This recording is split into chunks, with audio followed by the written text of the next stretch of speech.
दुसरी शंका आली होती का? बर. हो. विचारसागर विचारसागर ग्रंथामध्ये तरंग चौथा आणि चौथ्या तरंगामध्ये आज आपल्याला आत्मानंदाची सिद्धी हा परिचय या ठिकाणी पाहायचा आहे.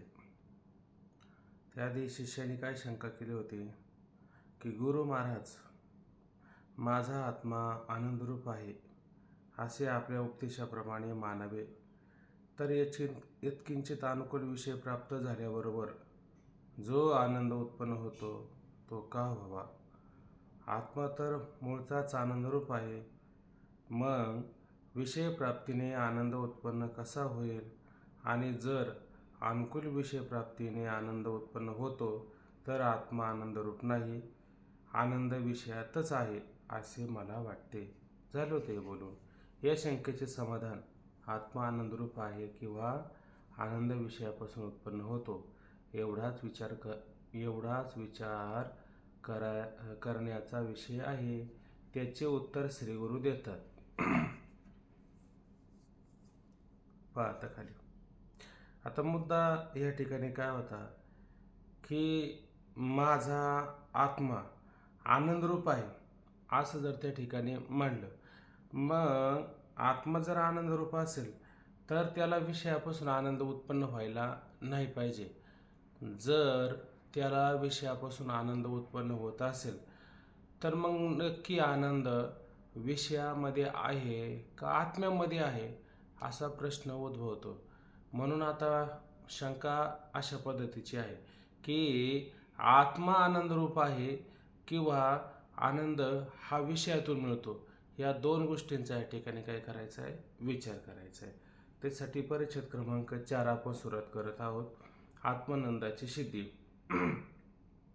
हे शिष्य, आत्मा आनंदरूप तर आहेच, पण जीवाला माझा आत्मा आनंदरूप आहे असे ज्ञान नसते आणि याचमुळे त्यास विषयाची इच्छा होते.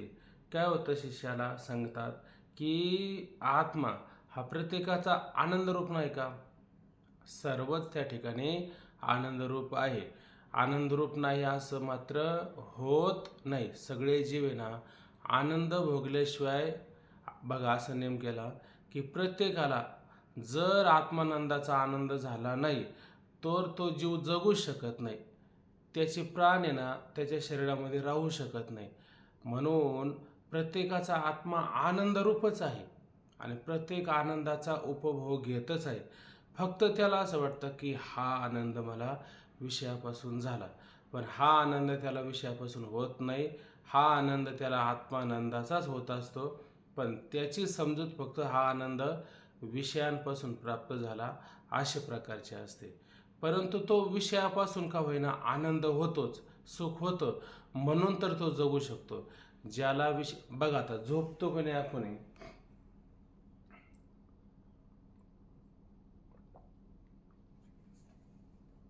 जेव्हा आपण झोपतो त्यावेळेस आपण कोणते विषय भोगत असतो झोपेमध्ये? आपण झोपत असताना कोणता विषय भोगला? काही तिथं डोळ्याने पाहिलं का? काही कानाने ऐकलं का? काही देणं घेण्याचा व्यवहार केला का? काहीच व्यवहार केला नाही. मग त्याच्यामध्ये सुख होतं का? उलट त्याच्यामध्ये दाट सुख होतं. कोणतं सुख होतं मग ते सुख जर जे होतं ना ते सगळं आत्माचं सुख होतं. आत्म्याला सोडून सुख आहे का? एखाद्याला जर म्हणलं सकाळचं उठा, नको म्हणतो उठायला. का का बरं नको म्हणतो उठायला? तो झोपेत असतो. मग झोपेत काही विषय आहेत का? कितीही विषयाने आसक्त असणारा मनुष्य झोपेत सुख मानतो की नाही? झोपेत सुख मानतो. ज्या अर्थी तो झोपेमध्ये सुख मानतो, झोपेत तर कोणते विषय नसतात. आणि झोपेत कोणते विषय नसताना जर सुख मानत असेल तर झोपेत कोणतं सुख आहे? विषयाचं सुख नसून केवळ आत्मानंदाचं सुख आहे. हे तर सरळ सरळ सिद्ध होतं की नाही? हे सरळ सरळ सिद्ध होतं. पण तो मानतो का की हे जे सुख आहे हे आत्मानंदाचं सुख आहे असं मानतो का? असं मानत नाही. पण सुखा वाचून तो जगतो का?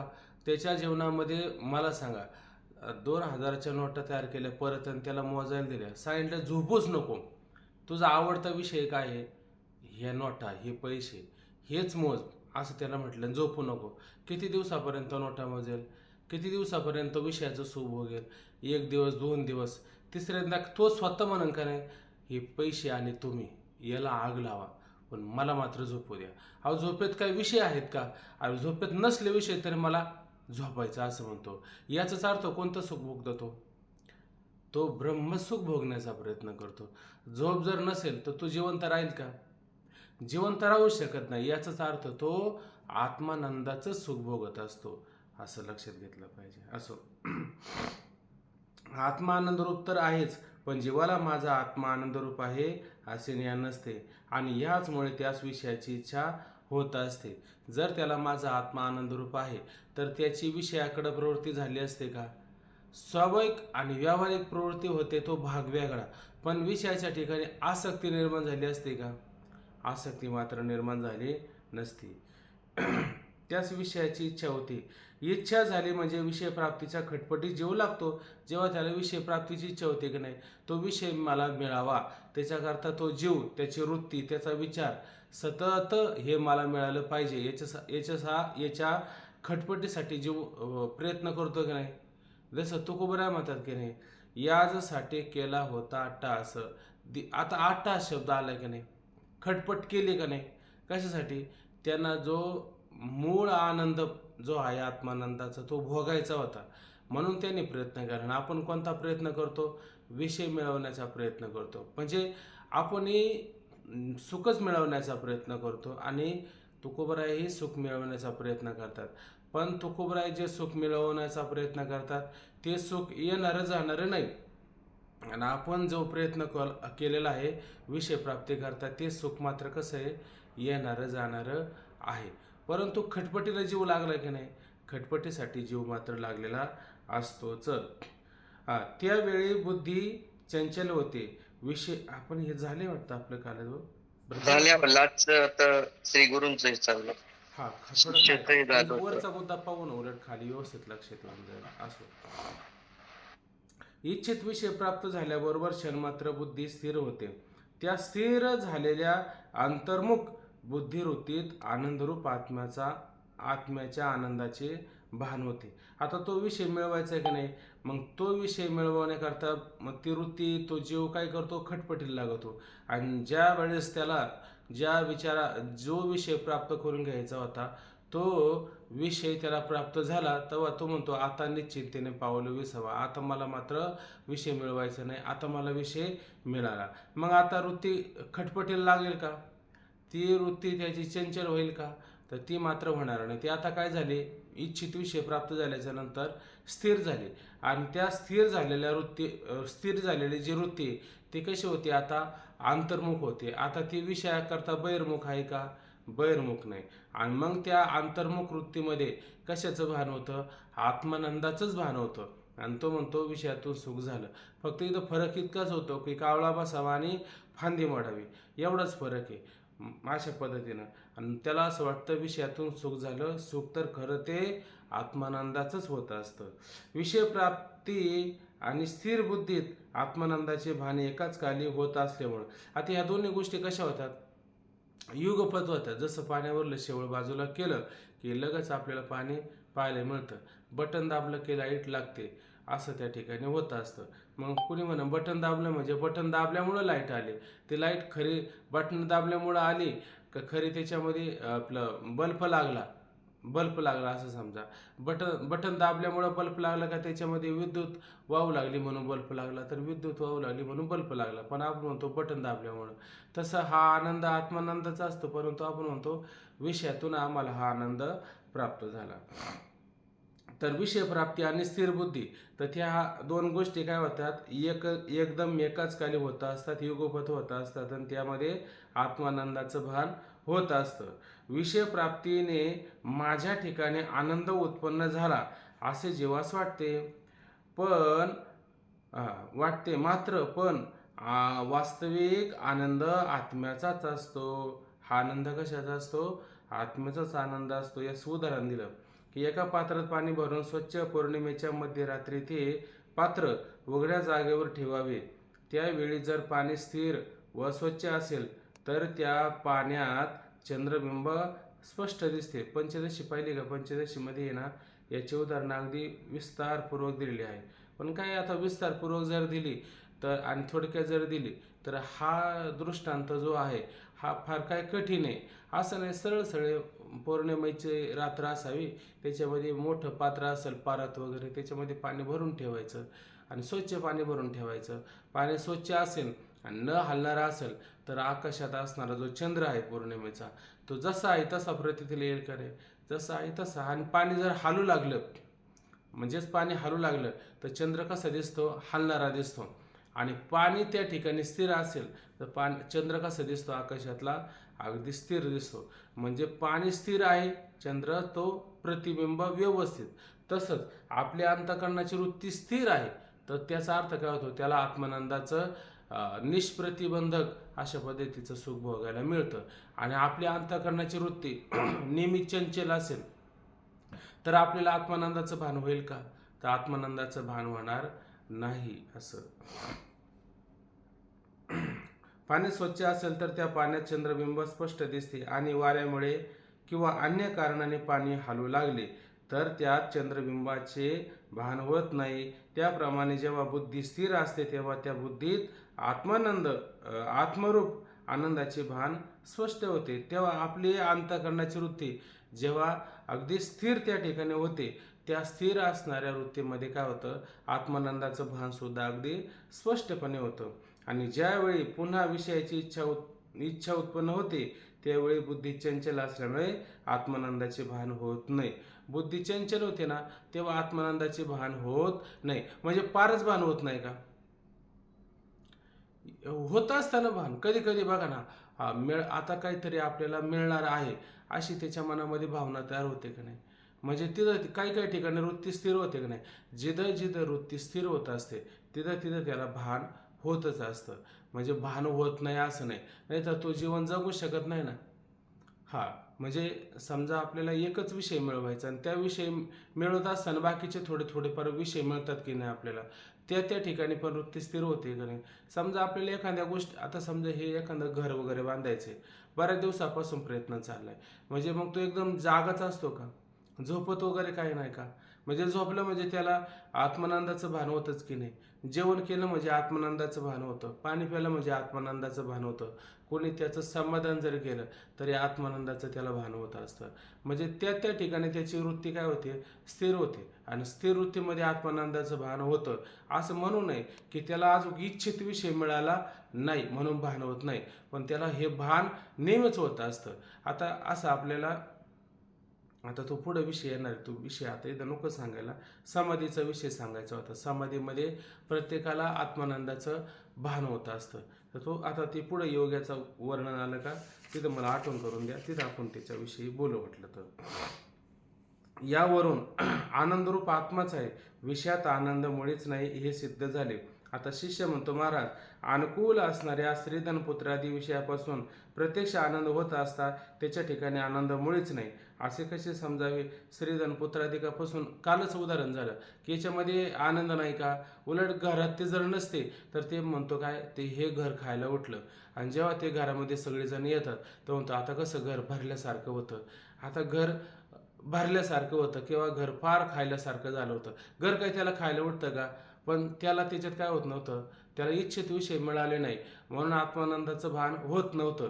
आणि इच्छित विषय मिळाले म्हणजे घरची बाहेर गेलेली सर्व लोक घरात आली का मग आत्मानंदाचं त्याला भान होत होतं. असं त्याचं म्हणणं आहे की श्रीधन पुत्र मात्र ते सगळे अनुकूल असतात, ते जर नसले तर आपल्याला दुःख होतं की नाही, आणि आले तर आपल्याला सुख होतं असतं. मग त्याच्यात विषयामध्ये सुख नाही असं तुम्ही कसं म्हणता? विषयामध्ये तर सुख आहेच, बरोबर आहे की नाही? पण इथं अनुकूलच शब्द घ्यायचा, बरोबर ना? प्रतिकूल घेतलं तर समजा आपले घरचे लोक गेले बाकीची गावची लोक आली तर ते आपल्याला अनुकूल आहेत का?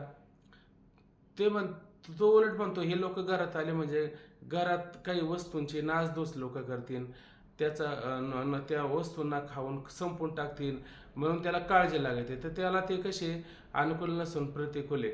मग त्याच्या आवडीची जे हृदयामध्ये घर करून बसलेत ना ती लोक आली तर मग त्यांनी किती नासधूस केली तरी काय फरक नाही, कारण का त्याला ते अनुकूल आहेत. म्हणून अनुकूल असणाऱ्या स्त्री धनपुत्रादी विषयापासून प्रत्यक्ष आनंद होत असता त्याच्या ठिकाणी आनंद मुळीच नाही असे कसे समजावे. तर श्री गुरु म्हणतात, अरे एका विषय प्राप्तीने ज्यास आनंद झाला त्यास जेव्हा दुसऱ्या विषयाची इच्छा होते तेव्हा पहिल्या प्राप्त असलेल्या विषयापासून आनंद होत नाही. तो का होऊ नये? ऐक नाही. आता तू म्हणतो ना विषय प्राप्तीमध्ये आनंद आहे, ठीक आहे. मग तुला इच्छित असणारा एक विषय मिळाला ना, मग त्या एकाच विषयामध्ये तुला तुझं जे सुख आहे त्या विषयातलं ते नित्य मिळालं पाहिजे का नाही? मग ते नित्य का मिळत नाही? नित्य ज्या अर्थी ते सुख तुला त्या विषयातून मिळत नाही, ज्या अर्थी तुला एक विषय मिळाल्याच्या नंतर परत दुसरा विषय मिळावा असं वाटत असेल, तर पहिल्या विषयापासून जर सुख होत असेल तर दुसरा विषय मिळवण्याची तुझ्या मनामध्ये इच्छा भावना ही तयार व्हायला नव्हती पाहिजे. ज्या अर्थी इच्छा भावना तयार होत असेल, मला परत दुसरा विषय मिळवावा असं वाटत असेल, तर विषयामध्ये सुख नाही हे तुझ्या अनुभवावरून तुला कळतंय का नाही? तुला याच्यासाठी फार वेगळा अट्टास करून सांगण्याची पण आवश्यकता होत नाही. काल पण उदाहरण दिलं की नाही की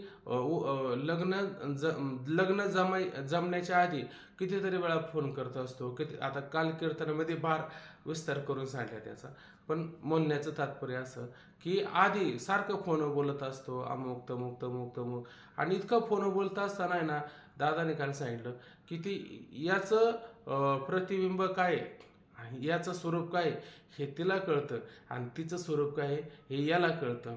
आणि जेव्हा यांच्या लग्नाची तारीख ठरवायची असते तेव्हा ते म्हणतात आम्हाला लग्न करायचं नाही.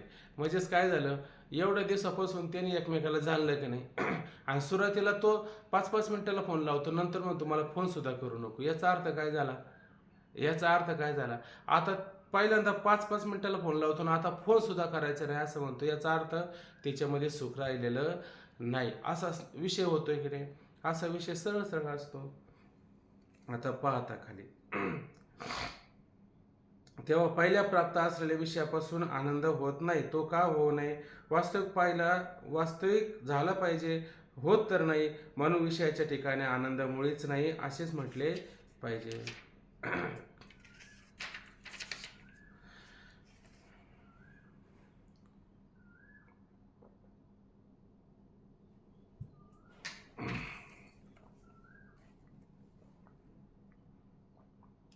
आता आम्ही वर जी आनंदाच्या अनुभवाची रीत सांगितली आहे त्या रीतीने प्रथम जेव्हा इच्छित विषय प्राप्त होतो तेव्हा क्षणभर अंतःकरणाची वृत्ती स्थिर होऊन तिथं आत्मानंदाचे भान होते. आता आपण जी अनुभव आता हे वर आत्मानंदाच्या अनुभवाची रीत सांगितली का नाही, तर त्यामध्ये त्या रीतीने त्या पद्धतीने प्रथम जेव्हा इच्छित विषय प्राप्त होतो तेव्हा क्षणभर अंतःकरणाची वृत्ती स्थिर होऊन तिथं आत्मानंदाचे भान होते. झाला विषय काल पण. जेव्हा दुसऱ्या विषयाची इच्छा होते तेव्हा तीच अंतःकरणाची वृत्ती चंचल होते. इच्छित विषय त्याला पहिला प्राप्त झालाय का नाही, तेव्हा वृत्ती स्थिर झाली आणि स्थिर झाल्याच्या नंतर आत्मानंदाचे भान झाले. पण हा जीव त्या विषयाच्या ठिकाणी स्थिर होतो का? विषयाच्या ठिकाणी स्थिर होत नाही. आता हा जीव स्थिर झाला तर कुठं होऊ शकतो बरं? आणि जिथं स्थिर झाल्याच्या नंतर परत तो म्हणतो की आता कुठे धावे म्हण तुझे शरण देखील या. मग समाधानाचं खरं उत्तर कुठे आहे? तर समाधानाचं उत्तर म्हणजे परमात्म्याचे चरण, हेच खरं समाधानाचं उत्तर आहे. आता परमात्म्याचं चरण शब्दाचा अर्थ घ्यायचा म्हणजे काय घ्यायचं? तर चरण शब्दाचा अर्थ घ्यायचं ज्ञान. काय घ्यायचं? ज्ञान असा अर्थ घ्यायचा. मग एकदा तुम्हाला परमात्म्याचं यथार्थ ज्ञान झालं की मग त्या ज्ञानाने काय होतं की आनंद जो आहे तो माझ्या आत्मानंदाचाच आहे. हा आनंद मात्र विषयात नाही, पण मला भ्रांतीने असं वाटत होतं की हा आनंद मात्र विषयाचा आहे. म्हणून आपलं मन स्थिर झालं पाहिजे. तर कुठं झालं पाहिजे? परमात्म्याच्या चरणाच्या ठिकाणी, म्हणजे परमात्मा स्वरूपाच्या ज्ञानाच्या ठिकाणी आपल्या अंतःकरणाची वृत्ती स्थिर झाली तर मग आपण विषयाकडे धावू शकत नाही. असं होऊ शकतं. चला तेव्हा अंतःकरणाची वृत्ती स्थिर होऊन तीत आत्मानंदाचे भान होते आणि जेव्हा दुसऱ्या विषयाची इच्छा होते तेव्हा तीत अंतःकरणाची वृत्ती पुन्हा चंचल होते. म्हणून आत्मानंदाचे भानही त्याला नाहीसं होत असतं. आता हा मुद्दा सरळ लक्षात आला की नाही. जेव्हा अंतःकरणाची वृत्ती स्थिर, तेव्हा आत्मानंदाची भान. जेव्हा अंतःकरणाची वृत्ती स्थिर नाही, तेव्हा आत्मानंदाची भान नाही. इच्छित विषय मिळाला, आत्मानंदाची भान व्हायला सुरुवात होते. आणि इच्छित विषय मिळाल्याच्या नंतर परत दुसऱ्या विषयाची इच्छा होते, तेव्हा वृत्ती चंचल होते आणि आत्मानंदाचं मात्र भान होत नाही. आता तुझ्या म्हणण्याप्रमाणे विषयाच्या ठिकाणीच आनंद आहे असे मानले तर अनुभव कसा येतो पहा. आता तुझ्या म्हणण्याप्रमाणे जर विचार केला, तू काय म्हणतो, आम्ही एवढं जीव तोडून तुला सांगितलं, तर तुझं काय म्हणणं आहे, आनंद विषयाच्या ठिकाणीच आहे असं तुझं जर म्हणणं असेल ना, तर तुझं एक समजुती करता उदाहरण सांगतो.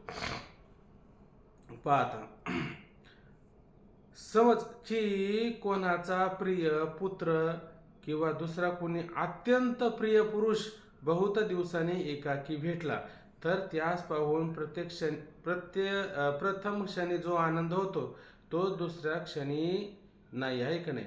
आता काल काल्यामध्ये ना दादाने उदाहरण दिलं की म्हटले रामचंद्र प्रभू होते म्हणे, आणि त्या रामचंद्र प्रभूच्या पायाची धूळ आणि त्या एका शिळेला लागली, तर ती शिळा होती मनुष्य झाली, थोर कीर्ती वाखणले. मग असं झालं की देवाच्या चरणाची धूळ नुसती त्या दगडांना लागली, तर ती दगडाची स्त्री होती असं कळाल्याच्या नंतर पुढं काही लोकांनी काय केलं माहिती आहे का, त्यांची लग्नच होईना म्हणे. लग्नच होईना. मग आता काय करायचंय, मग त्याने एक पर्याय केला म्हणले आता रामचंद्र प्रभू ह्या रस्त्याने येणार आहेत, मग आता काय करायचं की त्या आपल्या आता समजा एखादा स्त्रिया लग्न करायचं म्हणजे त्यांना जसं त्या आपलं आपलं आता ठरलं असतं ना, आपल्याला लग्न करायचं म्हणजे आपली पत्नी कशी असली पाहिजे, कशी दिसावी, ती जाड पाताळ ठेंगणी बुट्टी आकाराने वकाराने काहीतरी आपण एक असं स्वरूप तयार करून ठेवतो की नाही. मग त्याने काय केलं, असं मनामध्ये भाव तयार केला आणि तशा पद्धतीचे दगड तयार करून ठेवले. म्हणजे रामचंद्र प्रभू इकडून आले, फक्त काय करायचंय, पाय लावायचं, आहे की नाही. असं असं ठरलं. पण मग ते रामचंद्र प्रभू जेव्हा त्या रस्त्याने आले, तेव्हा त्या सगळ्यांनी पाहिलं की रामचंद्र प्रभूचं स्वरूप इतकं सुंदर अशा पद्धतीचं होतं की काय वर्णन करायचं. जसं तुकोबरान त्या राजस सुकुमार मदनाचा पुतळा रवी शशिकळा लोपलिया कस्तुरी मुळवट चंदनाची वटी रोळे माळकंठी वैजयंती, असं त्या परमात्म्याचं स्वरूप पाहिलं आणि याने आपल्या हातातले दगडच टाकून दिले, आहे का नाही. आणि आम्हाला ह्या स्त्रिया करून द्या म्हणण्याच्या ऐवजी आम्हाला स्त्रिया करून घ्या असं ते म्हणू लागले. कुणाला, रामचंद्र प्रभूला. रामचंद्र प्रभू म्हणाले, अरे मी तर बाबा एक वचनी एक पत्नी अशा पद्धतीचं माझं राहणं आहे, असं माझं जीवन आहे, म्हणून आता तुम्हाला स्त्रिया करून घेणं हे काही शक्य आहे का. परंतु म्हणले आता नाही स्त्रिया करून घ्यायच्या, पण तुम्हाला पुढच्या अवतारामध्ये मात्र स्त्रिया करून घेऊ शकतो असं ते ठरलं. आणि मग पुढचा त्यांचा अवतार झाला आणि त्यावेळेस ते कृष्ण परमात्मा म्हणून अवतारला आले. मग कृष्ण परमात्मा अवतारला आल्याच्या नंतर ते कृष्ण परमात्मा काही आल्याच्या नंतर त्याने खोड्या करायला सुरुवात केली. आता त्या खोड्या पण भरपूर प्रकारच्या असतात. किती किती खोड्या केल्या, काय काय केलं, कोणाचे माठ फोडले, कोणाचं डेरा ओतून त्या ढेरेवरच फोडला, कोणाच्या विहिरीची गाठ मारली, कुठं काय केलं, कुठं काय, भरपूर सारे त्याने काय केल्या, खोड्या केल्या. आता तो परमात्मा आपल्या घरी यावा म्हणून किती दिवसापासून वाट पाहत होते. आणि जेव्हा परमात्मा घरी आल्याच्या नंतर ते काय म्हणू लागले, ते रोज गवळणी काय करायच्या, यशोदेकडे जायच्या आणि यशोदेला गाऱ्हाणे सांगायचे, म्हणजे बघ आता हा तुझा कृष्ण असं वागतो तसं वागतो. यशोदा म्हणत होती, यशोदा त्या कृष्णाच्या खोड्यांना पाहून वैतागून गेली का नाही, आणि त्या परमात्म्याला प्राप्त करून घेण्याकरता किती मोठं तिनं तप केलं. तप केल्याच्या नंतर रोज एक एक खोडी येऊ लागली. तेव्हा ते म्हणले, कृष्णा तुला मी ताकीद करते, घरी कुणाच्या जाऊ नको, आहे का ना बाबा, मी तुला ताकीद करते, तुला समजून सांगते. म्हणजे जी कृष्णासाठी वेळ झाली ते कृष्णाला आता म्हणू लागले का नाही. म्हणजे पहिल्यांदा बघा, एखादा फार व्यक्ती जवळचा आहे नाही, बऱ्याच दिवसापासून दूर झाला आणि जेव्हा तो घरी यायचा असतो ना, तेव्हा आपल्याला फार बरं वाटतं. पण मग पहिल्या क्षणी जेवढा आनंद असतो तेवढा दुसऱ्या क्षणाला आहे का. बरं, दुसऱ्या तासाला तेवढा आनंद आहे का. दुसऱ्या दिवशी तेवढा आनंद आहे का? उलट तो आनंद काय होतो, कमी कमी कमी कमी हा होत जात असतो. मग मग जर त्या व्यक्तीमध्ये जर आनंद असता, तो आनंद कसा कायमस्वरूपी टिकून राहायला पाहिजे होता, पण तसा आनंद कायमस्वरूपी टिकून राहतो का? तो राहत नाही. बघा आता, पुत्र किंवा दुसरा कोणी अत्यंत प्रिय पुरुष बहुत दिवसाने एकाकी भेटला तर त्यास पाहून प्रत्येक क्षणी जो आनंद होतो तो दुसऱ्या क्षणी नाही, दुसऱ्या क्षणाचा दुसऱ्या दिवशी नाही, सतत तर नाहीच. वास्तविक तो आनंद सतत झाला पाहिजे. आनंद उत्पत्तीस कारण असणारा प्रिय पुरुष जवळच आहे. आता आनंद देणारा पुरुष आपल्या जवळ नाही का? आपल्या जवळच आहे का नाही? उलट 2 वर्षांनी तो असं म्हणतो की तिचं तोंड पण नाही मला पाहिजे, असं म्हणतो, आहे का नाही? आणि पहिल्या दिवशी काय म्हणायचा, आंतरपाठातून असं डोकं वर काढून पाहायचा, आणि 2 वर्षांनी म्हणतो मला तोंड नाही पाहिजे. असा पण आपल्याला अनुभव आहे की नाही? कारण आनंद उत्पत्तीस कारण असणारा प्रिय पुरुष जवळ आहेच. आमच्या रीतीने प्रथम क्षणी अंतःकरणवृत्ती स्थिर होते. म्हणून आनंद आणि चंचल परत वाचतो मी. आमच्या रीतीने प्रथम क्षणी अंतःकरणवृत्ती स्थिर होते, म्हणून आनंद आणि पुन्हा चंचल होते, म्हणजे पुन्हा वृत्ती चंचल होते, म्हणून आनंदाचा नाश संभवतो. आता आमची रीत काय सांगितली पद्धत, की अंतःकरणाची जेव्हा वृत्ती स्थिर होते की नाही, तेव्हा आत्मानंदाचं भान, आणि अंतःकरणाची वृत्ती चंचल होते तेव्हा आत्मानंदाचं मात्र भान होत नाही. वृत्ती चंचल होणं आणि स्थिर होणं याला कारण काय? इच्छित विषय प्राप्त झाला आणि विषयाची मात्र इच्छा नाही, म्हणजे दुसऱ्या विषयासाठी जीव खटपटीला लागतो, वृत्ती चंचल होते, आत्मानंदाचं मात्र भान होत नाही. यावरून विषयाच्या ठिकाणी आनंद नाही असे म्हणणे भाग आहे.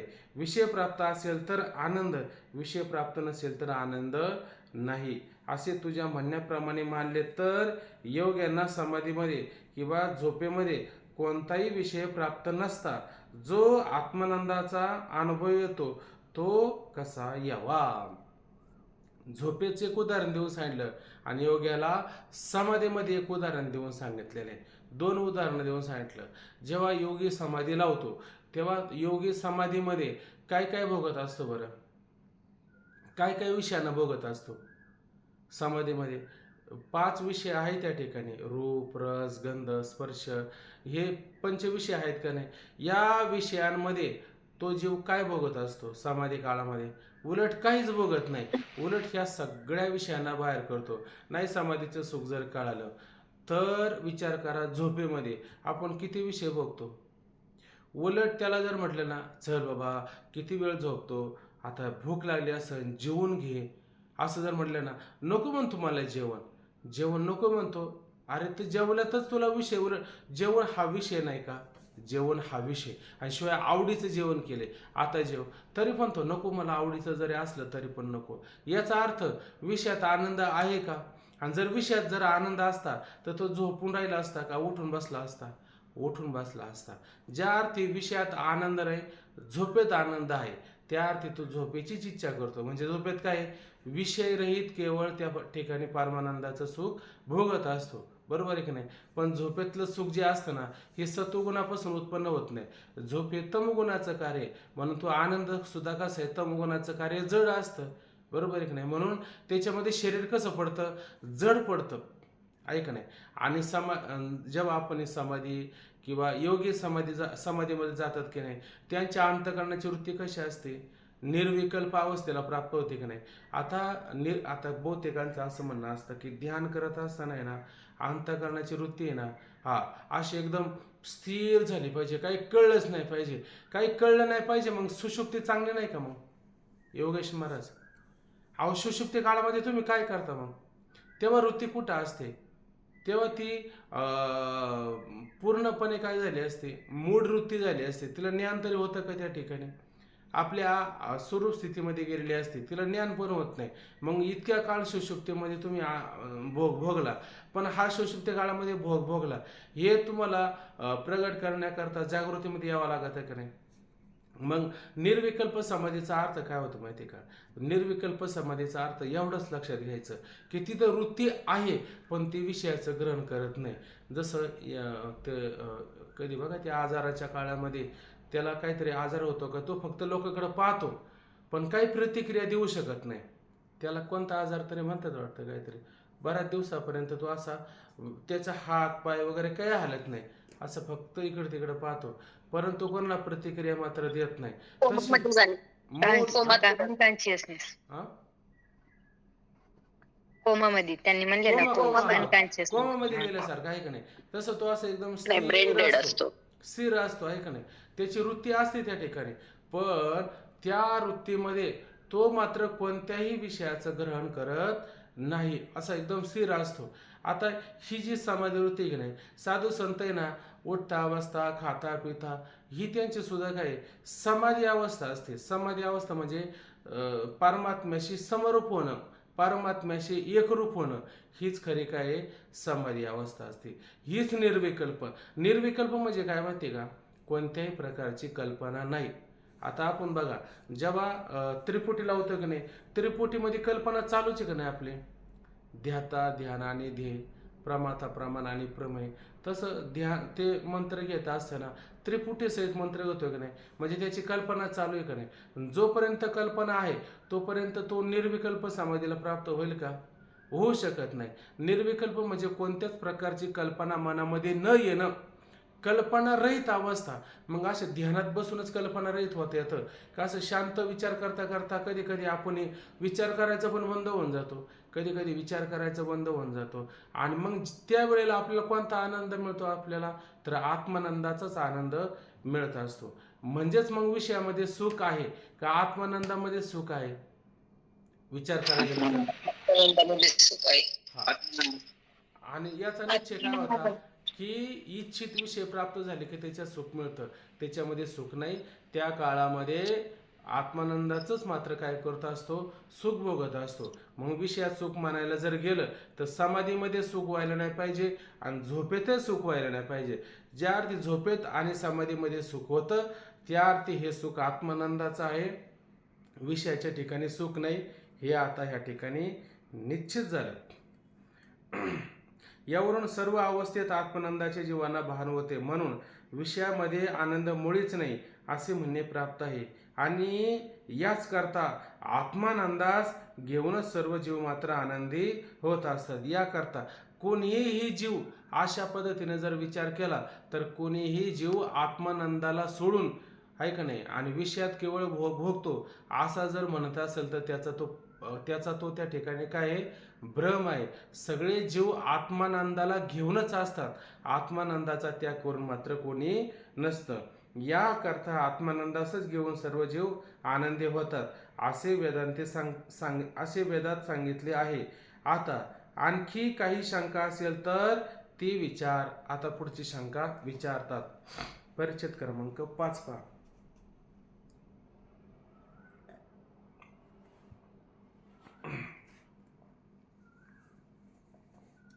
नेत्याच्या विषय भोगाविषयी शंका व समाधान हा फार महत्वाचा मुद्दा आहे. याला जर थोडं बारकाईने समजून घ्या. शिष्य महाराज, आत्मा परमानंद रूप आहे असे ज्यास ज्ञान नाही अशा आत्म विमुख पुरुषास अनुकूल विषयाची इच्छा आणि त्या विषया प्राप्तीपासून आनंद होतो असे सांगितले. आता नियम काय केला म्हणले महाराज? आत्मा परमानंद रूप आहे असे ज्यास ज्ञान नाही. ऐकणे, आता आम्हाला ज्ञान झालं की नाही की आनंद कशात आहे? आत्मानंदातच आनंद आहे. आत्मानंदाला सोडूनच सगळे जीव आनंदी होत असतात, हे आम्हाला कळलं की नाही. म्हणजे हे ज्याला ज्ञान झालं तो कसं आहे? आत्मस्वरूपाच्या ठिकाणी आनंद मानतात. पण ज्याला अजून आत्मस्वरूपाचा ज्ञान होत नाही, सगळे झोपलं, आत्मानंदाचं सुख होत नाही, हे सुख विषयात आहे असं ज्याला भ्रम आहे, तो आत्मानंदापासून विनमुख आहे का नाही?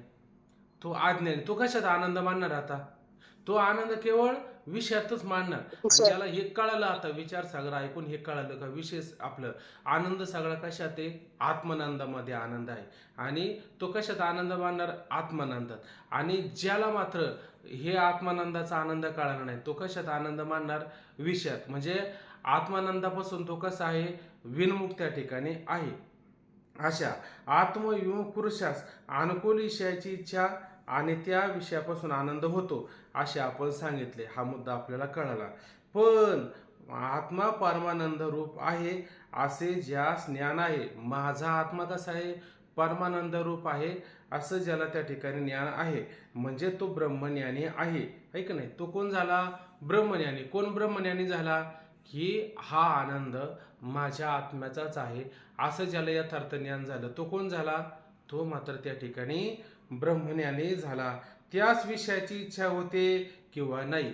कोणाचा विषय चाललाय, आता जो विषयातच आनंद मानतो, आत्मानंदापासून विमुख आहे, त्याचा विचार नाही करायचा. आता कोणाचा विचार करायचा, ज्याला माझाच आत्मा आनंद रूप आहे, हे सगळे विषयातून सुख मिळाल्यासारखं वाटत असेल तर ते सगळं सुख माझ्या आत्मानंदाचं सुख आहे असं ज्याला यथार्थ ज्ञान झालेलं आहे, त्याच्याविषयी शंका करतात की त्या पुरुषाला विषयाची इच्छा होते किंवा होत नाही. का बरं अशी शंका केली असं यांनी, अशी शंका का केली बरं, कारण नेत्याचा व्यवहार आणि सामान्य लोकांचा व्यवहार सारखाच असतो ना, आहे का नाही. आपण संसारी लोक आहोत आणि तुकोबराय संसारी नव्हते का, त्यांना घरदार जमीन बायका पोरं हे सगळे काही नव्हते का, त्यांना पण होते. मग ज्या अर्थी ते त्यांचं खाणं पिणं उठणं बसणं सगळे भोगणं या सगळ्या गोष्टी होत्या, याचा अर्थ ते विषयाची इच्छा करतात की नाही. कोण, ज्याला आत्मानंदाचं भान झालेलं आहे, आत्मस्वरूपाचे यथार्थ ज्ञान झालेले आहे, त्याच्याविषयी शंका आहे. तर बघा, त्याच विषयाची इच्छा होते किंवा नाही. तसेच विषय प्राप्ती झाली असता त्यास आनंद होतो की नाही, आहे का नाही. पहिली गोष्ट, त्यांना विषयाची इच्छा होते का नाही, किंवा इच्छित जर एखादा विषय प्राप्त झाला तर त्यांना विषयातून आनंद होतो किंवा होत नाही, असा शंका या ठिकाणी. तसेच विषय प्राप्ती झाली असता त्यास अनुकूल त्यास आनंद होतो की नाही, हे कृपा करून सांगा. काय कृपा करून सांगा, ज्ञानी पुरुष आहे, त्याला आत्मानंदाचे यथार्थ ज्ञान झालेलं आहे, म्हणजे तो ब्रह्मज्ञानी आहे, पण त्याला सुद्धा विषयाची इच्छा होते किंवा होत नाही. बरं, एखादा इच्छित विषय त्याला प्राप्त झाला, त्यापासून त्याला आनंद होतो किंवा होत नाही, हे कृपा करून सांगा. हे आम्ही तुम्हाला का विचारतो बरं, हे विचारण्याचं कारण काय बरं, हे विचारण्याचं कारण सांगतात. शंका येण्याचं कारण एवढंच की ज्ञानी पुरुष सुद्धा अज्ञानी आत्मविमुख पुरुषाप्रमाणे व्यावहारिक विषयाची इच्छा व विषय प्राप्तीपासून आनंद झाल्याचे दिसते.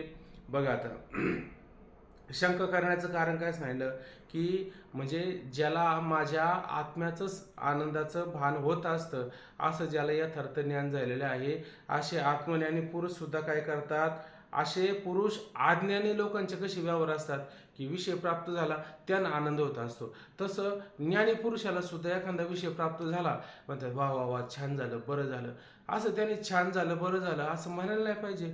पण तर ते म्हणतात वा वा बरं झालं, ऐका नाही, ही वस्तू आम्हाला मिळाली म्हणून बरं झालं, हा पाकवाद नसता मिळाला ना आमच्या कीर्तनाला आनंद आला नसता.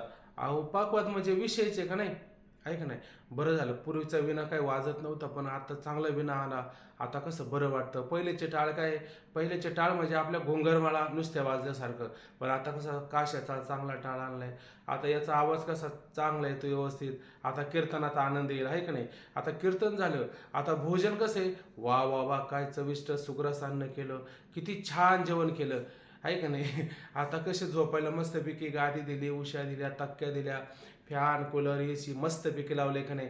आता हे विषय आहेतच का नाही, त्याला पण आहेत का नाही विषय, मग तो विषयात आनंद मानतो का नाही.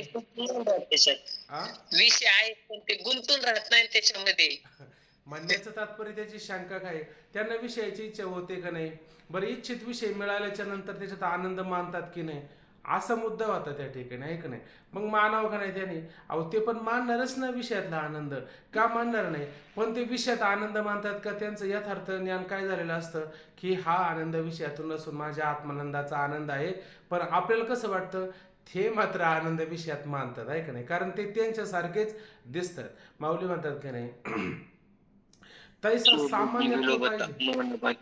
हा बोला महाराज.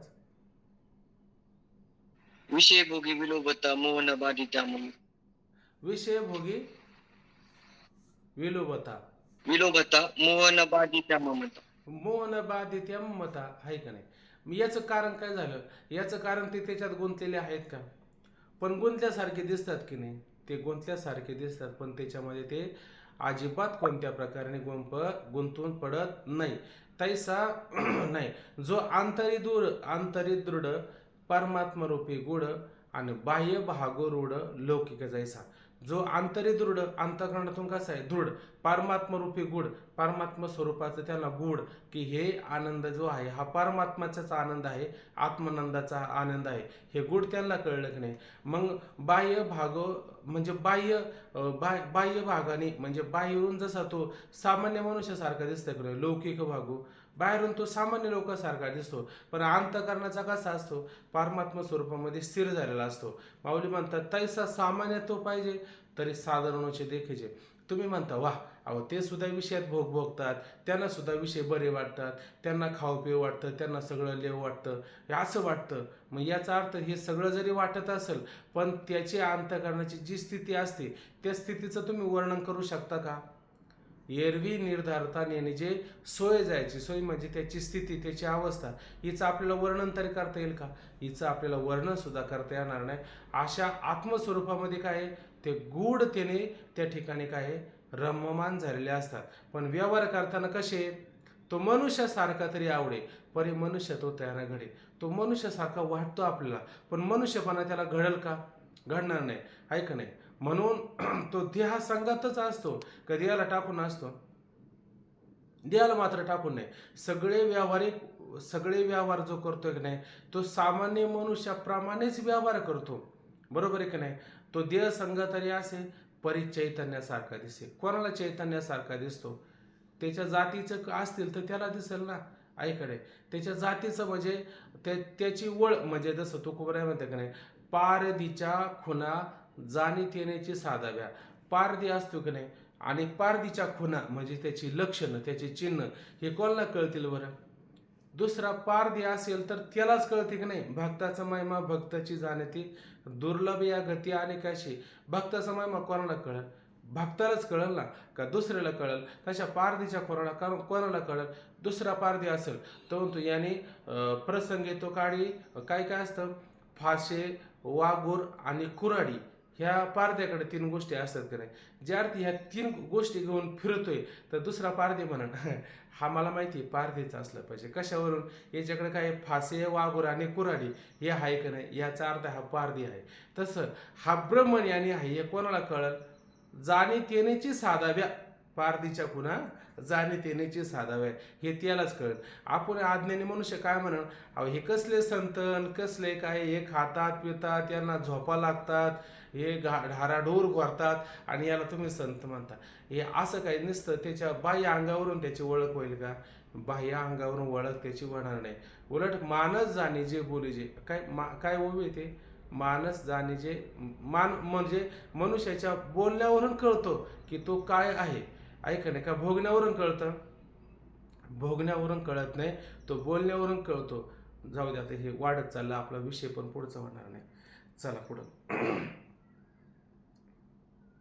ज्ञानी पुरुष सुद्धा अज्ञानी आत्मविमुख पुरुषाप्रमाणे व्यावहारिक विषयाची इच्छा व विषय प्राप्तीपासून आनंद झाल्याचे दिसते. म्हणजे त्याला व्यावहारिक विषय किंवा विषय प्राप्त झाल्याचा आनंद त्या आत्मज्ञानी पुरुषाच्या ठिकाणी मात्र सामान्य मनुष्याप्रमाणेच ह्या सगळी लक्षणं पाहायला मिळतात. तर अशी शंका केली त्यावर श्री गुरु समाधान करतात. तू म्हणतोस त्याप्रमाणे ज्ञानासही अज्ञानी जीवाप्रमाणे विषयाची इच्छा आणि विषय प्राप्तीपासून आनंद होतो हे खरे आहे. तू म्हणतो की नाही सामान्य मनुष्याची जी लक्षणं आहे का नाही ज्ञानी मनुष्याच्या अगदी तंतोतंत तशीच लक्षणं पाहायला मिळत असते. त्यांना सुद्धा एखादा इच्छित विषय प्राप्त झाला की ते काय म्हणतात, वा वा, बरं बरं वाटतं. म्हणजे याचा अर्थ सामान्य मनुष्याप्रमाणे ज्ञात्या असणाऱ्या पुरुषाची सुद्धा लक्षणं अगदी तशीच पाहायला मिळतात, हे खरे. पण आत्मविमुखपणा अज्ञानाचा असतो असे नाही, ज्ञात्याचाही दिसतो. बघा, आत्मविमुखपणा हा जो असतो तो अज्ञानी पुरुषाचा आपल्याला असल्यासारखा दिसतो, आणि नेत्याचा नसतो का? नेत्याचा सुद्धा दिसतो आपल्याला, आहे का नाही? पण नेत्याच्या मनात असतो का? आपल्याला दिसतो, शब्द बघा, आपल्याला दिसतो, पण नेत्याचा मात्र तसा निश्चित असतो का?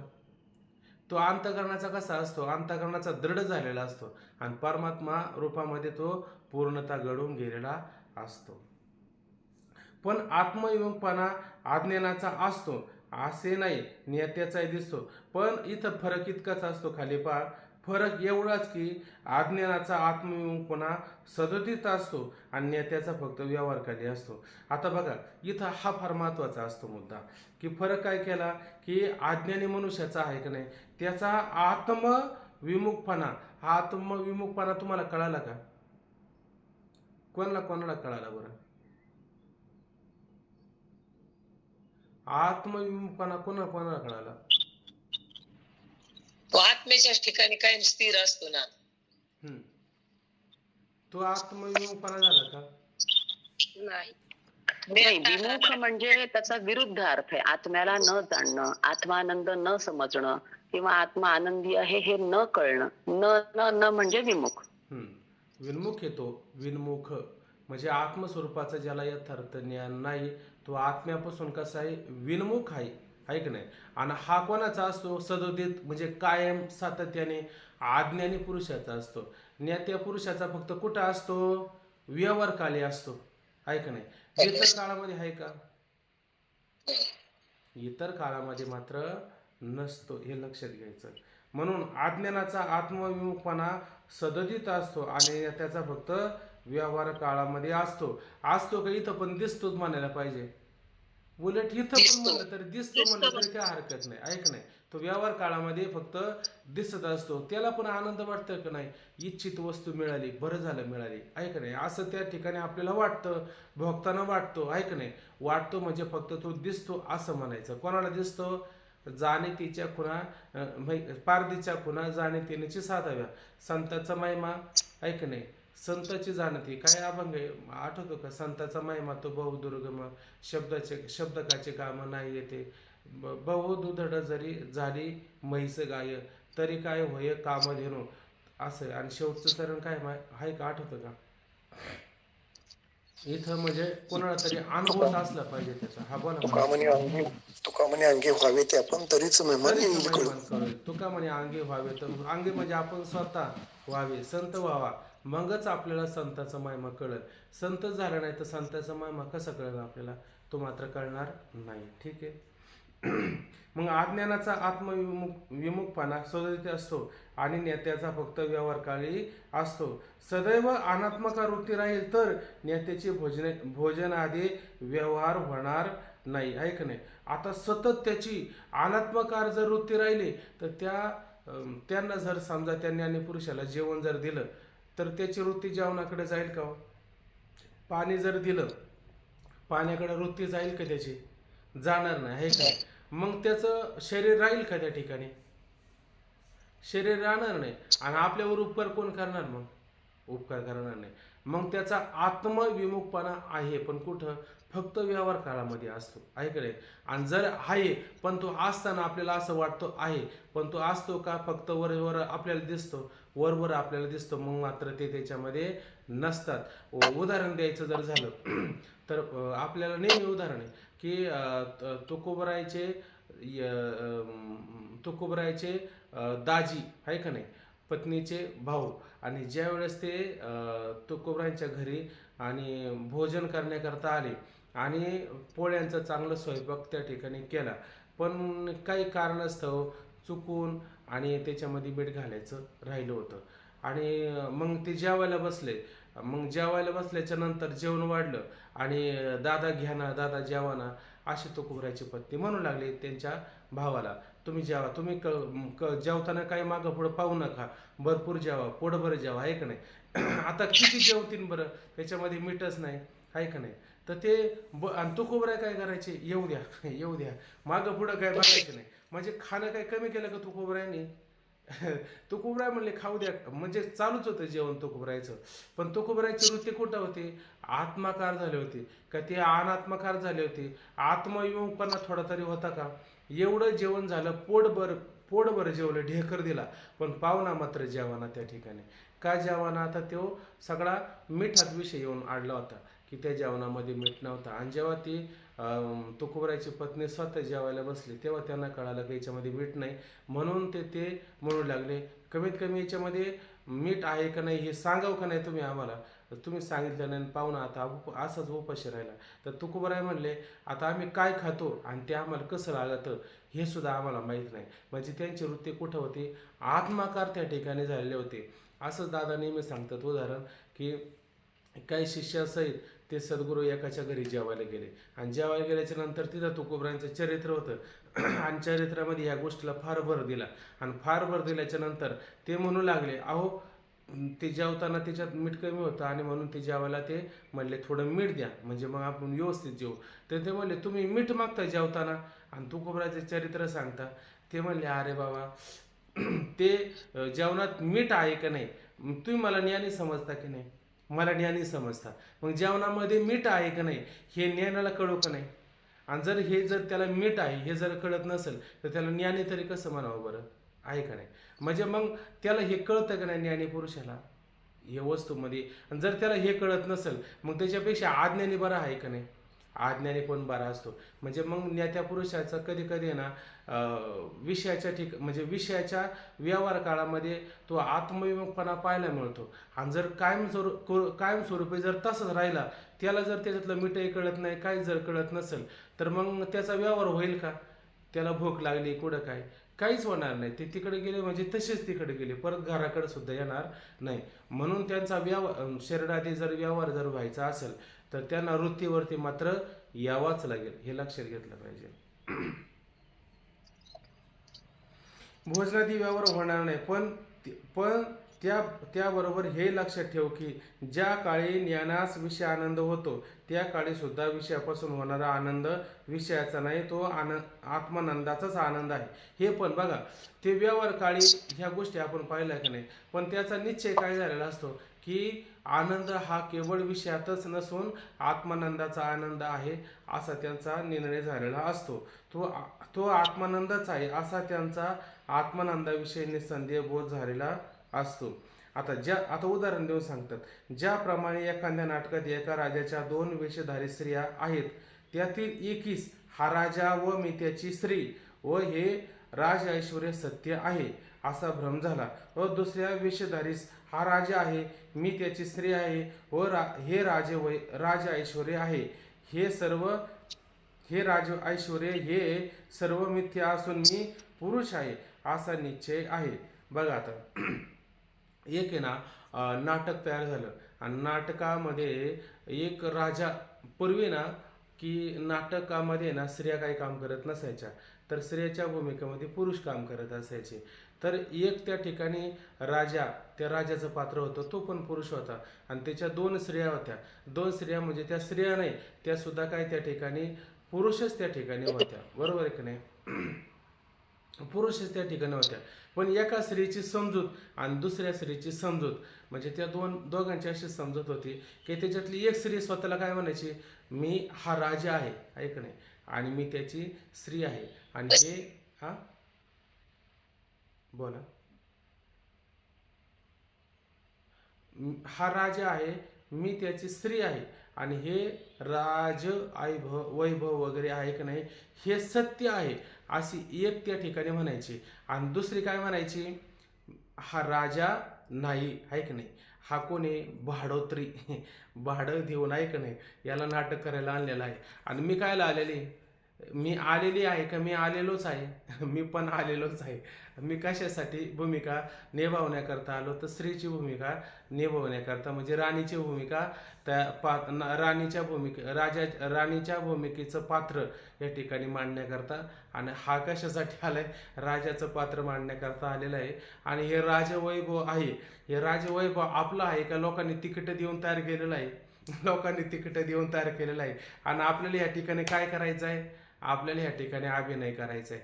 ना मी राजा आहे ना मी स्त्री आहे म्हणजे मी त्याची राणी आहे, ना हे राजा आहे राजवैभव सत्य आहे असा एकीचा निर्णय असतो आहे का नाही. आणि एकीचा निर्णय काय झालेला आहे, मी स्त्री आहे. वास्तविक पाहिलं तर स्त्री आहे का पुरुष आहे. आणि हा राजा आहे. वास्तविक पाहिलं तर हा राजा आहे का हा भाडोत्रीच आणलेला आहे, हा भाडोत्रीच आणलेला आहे. आणि हे राजवैभव वगैरे हे सगळं मिथ्या आहे, पण त्याला मात्र सत्य वाटतं आणि एकेला मात्र मिथ्या त्या ठिकाणी वाटत असतं. पाहता खाली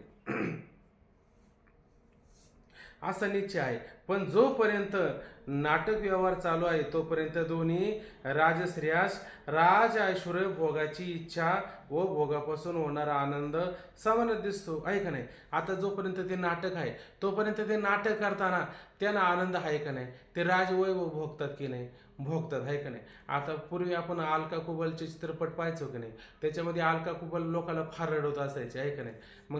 मग अभिनय करताना तिला आनंद नव्हता होत का, बरं ती रडत होती तेव्हा तिला आनंद नव्हता का, तेव्हाही तिला आनंद होतच असायचा. पण आता खरा बरं तिला त्या सगळ्या गोष्टी ती कल्पित पात्र करून त्या ठिकाणी दाखवायची. वास्तविक पाहिलं तर त्या पात्राचा आणि तिचा काही संबंध होता का, तिचा संबंध कुठं, तुम्ही मला पेमेंट किती देणार आहे, तुम्ही मला ठरवून केवढ्याला घेतलेलं आहे का नाही. तिचं सगळं लक्ष कुठं होतं, तिकडं होतं आहे का नाही. पण आपल्याला तसं वाटत होतं का, आपल्याला असं वाटायचं की तिला किती जात होत आहे, तिला किती दुःख होत आहे, ती सासू तिला किती छळत आहे. आणि त्या आपल्या घरच्या बाया खुरपताना पार अगदी त्यांच्या डोळ्यामध्ये पाणी यायचं. आणि तिला किती त्रास होतो आहे का नाही. आणि हे खुरपता यांच्या डोळ्याला पाणी येत असायचं. पण तिला काही त्याच्याशी गम होता का, तिला काही त्याच्याशी गम नव्हता आहे का नाही.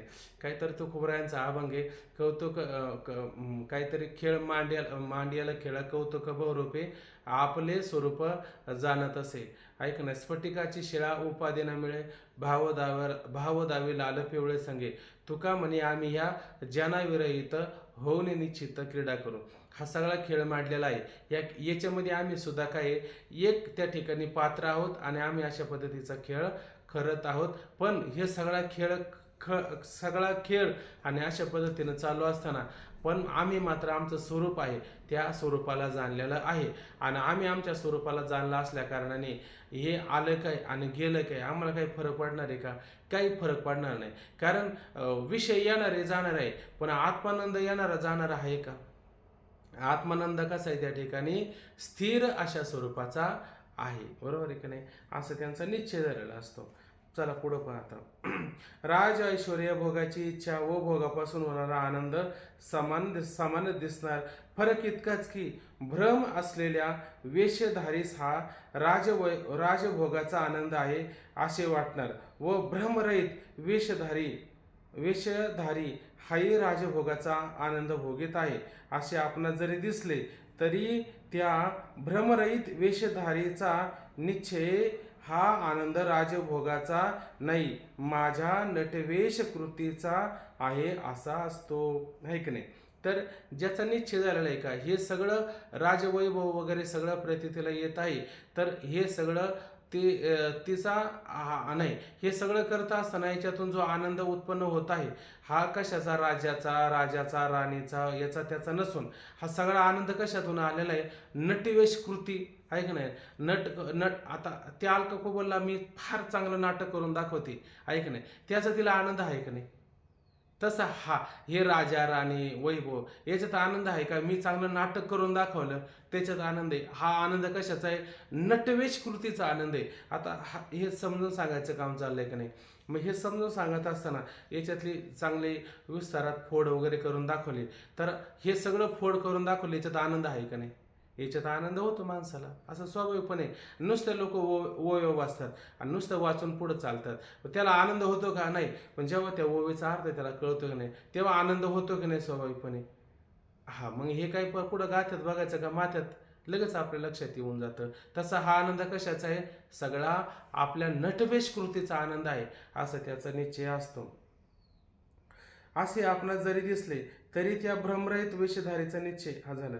हा आनंद राजभोगाचा नाही, माझ्या नटवेश कृतीचाच आहे असं असतो. व पाहणारे ज्ञातेही तसेच समजतात. ऐकणे त्याप्रमाणे प्रारब्ध बलाने भोगाची इच्छा व आनंद आत्मज्ञानाप्रमाणेच ज्ञात्याला होताना दिसतो, पण हा आनंद विषयाचा नसून अज्ञानाप्रमाणे आज्ञा अज्ञानाप्रमाणेच आनंद अज्ञानाप्रमाणेच झाल्या ज्ञात्याला होताना दिसतो. ऐकणे आता बघा तर परत खाली पहा. वेळ किती आपल्याकडे पहा बरं.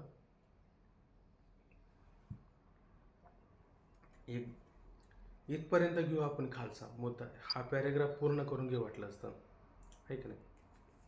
मग उद्याला दुसरा मुद्दा उपस्थित होईल. उद्याला आपल्याला अजातवाद वगैरे पाहावा लागेल. परत खाली पाहता हा आनंद राजभोगाचा नाही, माझ्या नटवेश कृतीचाच आहे असा असतो, आहे की नाही. व पाहणारे ज्ञातेही तसेच समजतात. त्याचप्रमाणे पाहता खाली प्रारब्ध बलाने, आहे की नाही. आता काहींचं प्रारब्ध कमी असेल, काहींचं प्रारब्ध फार मोठं असेल, आहे की नाही. काहींना प्रारब्धामध्ये सगळं राज ऐश्वर वगैरे मिळतं आणि काहींना काही करावं लागतं की स्वतः त्या ठिकाणी हे उत्पन्न करावं लागतं. त्याचप्रमाणे प्रारब्ध बलाने भोगाची इच्छा व आनंद अज्ञानाप्रमाणेच झाल्याचा ज्ञात्याला होताना दिसतो, आहे की नाही.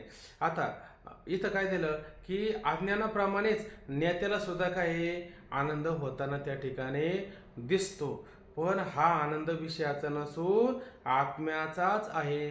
पण ज्ञात्याचा निश्चय कसा असतो? ज्ञाता पुरुष हा आत्मविमुख असतो का कोणत्या काळात? उलट आत्मसन्मुखच असतो, नेहमी आत्मानंदामध्ये त्या ठिकाणी भोग भोगणारा असतो. म्हणून लोकांना कसं दिसतो की हा आनंद कसा आहे? नेत्याला सुद्धा विषयापासून झाल्याचा दिसतो. जसं त्या नाटकामध्ये त्या 2 स्त्रिया, तो राजा हे सगळं करतो की नाही, त्याच्यात एका स्त्रीचा फक्त निश्चय झालेला आहे का हा आनंद कशाचा आहे? नटवेश कृतीचा, बरोबर आहे की नाही. पण बाकीच्यांना वाटतो का तसा आनंद? त्याला असं वाटतं नाही नाही, हे राज्य वैभव सगळं हे चांगलं सुखाने देणार, हे राज्य वैभव जे सगळं आहे का नाही, हे सगळं राज्य वैभव हे खरं आहे असं वाटतं, बरोबर आहे का नाही. खरं वाटतं, आहे का नाही. मग त्यांना असं वाटतं की हे विषयात आनंद आहे. ते आत्मविन्मुख असतात. आणि आता पुरुष असतो ना, हा आत्मविन्मुख कधीच नसतो आणि ते कोणत्याच काळामध्ये नसतो. पण सामान्य लोकांना मात्र तसं त्या ठिकाणी विषयातून आनंद झाला असं वाटतं, पण त्याला विषयातून आनंद झाल्याचा कोणत्याही काळामध्ये मात्र वाटत नसतं. म्हणून त्याच विषयापासून होणारा आनंद नाही होते, पण हा आनंद विषयाचा नसून आत्म्याचाच आहे असा त्याचा निश्चय असतो. म्हणून ज्ञात्याला विषय भोगकाळी समाधी असते. बघा आता ज्ञाता पुरुष आहे की नाही, त्याला विषय भोगकाळी समाधी असते. याचा अर्थ काय होतं बरं? विषय भोगकाळी समाधी असते म्हणजे तो विषय भोगामध्ये आसक्त आहे का? नाही. लौकिकाचा पण हे वेगळाच असतो, आत्मस्वरूपाच्या ठिकाणी लीन असतो. तो आनंद कशात मानतो? आत्म्यात मानतो का? ज्याची अंतःकरणाची वृत्ती आत्मस्वरूपाच्या ठिकाणी एकरूप झालेली आहे, तो विषयामध्ये आसक्त असेल का? म्हणजे विषयाच्या ठिकाणी विषय भोगत असताना तो कुठं आहे? विषयात आहे का समाधीमध्ये आहे? आणि आपल्याला कसं वाटतं की तो विषय भोगताना दिसतो? वास्तव पाहिलं तर तो विषय भोगतो का आत्मानंद भोगतो? म्हणजे विषय भोगकाळामध्ये त्याला समाधी नसते का? त्याला समाधीच असते. पण आपल्याला असं वाटतं नाही नाही, विषय भोगताना दिसतो. विषय भोगताना नाही, समाधी काळच आहे त्याचा, असं लक्षात घ्या. म्हणून ज्ञात्यालाही विषय भोगकाळी समाधी असते असे वेदात सांगितले आहे. या विषयाचा विचार विस्तारपूर्वक पुढे 6व्या तरंगात आम्ही करणार आहोत. आता ह्या विषयाचा आता इथं कसं आहे, थोडक्यात वर्णन आलेले, याचा विस्ताराने आपण पुढं करणार आहे. जेव्हा 6वा तरंग सुरू होणार ना, त्या 6व्या तरंगामध्ये आता याच्यात आणखीन गूढ अर्थाने आपल्याला पाहायला मिळणार आहेत. म्हणून विषयाचा विचार विस्तारपूर्वक पुढे 6व्या तरंगात आम्ही करणार आहोत. त्यावेळी जास्त खुलासा होईल, आहे की नाही. पण ज्ञानी असो किंवा अज्ञानी असो, त्याच विषयापासून होणारा आनंद खुद्द विषयाचा नसून तो आत्मानंदचा असतो, हे निश्चित झाले. आता ज्ञानी असो, अज्ञानी असो, नाहीतर कोणी पुरुष असो, सगळे कशाचाच आनंद भोगतात, सगळेच आत्मानंदाचाच भोग घेत असतात. विषयाचा मात्र कोणीच आणि कधीच आणि भोग घेऊ शकत नाही. अनेक उदाहरणं जरी आपल्याला मिळाली तरी त्यामध्ये फक्त तुम्हाला हाच निर्णय लागेल आणि हाच सिद्धांत एक तयार करता येईल की आनंद मात्र विषयात नसून आनंद हा आत्म्याचाच आहे. मग सगळे आत्मानंदच भोगत असतात. हे निर्णय लागला आपल्याला, हा निर्णय आपल्याला लागला आणि शंका ज्याने केली त्या शंकाकाराला सुद्धा अशा पद्धतीनं आत्म्यातच आनंद आहे असा निर्णय झाला. तरी पण आता तो पुढं एक नवीन शंका तयार करणार आहे. त्या शंकेचं समाधान आपण उद्या करू आणि शंका पण आपण उद्या करू. आता ह्यावेळेस वेळ झाला, थांबून घेऊ. ओम पूर्णमदः पूर्णमिदं पूर्णात् पूर्णमुदच्यते पूर्णस्य पूर्णमादाय पूर्णमेवावशिष्यते.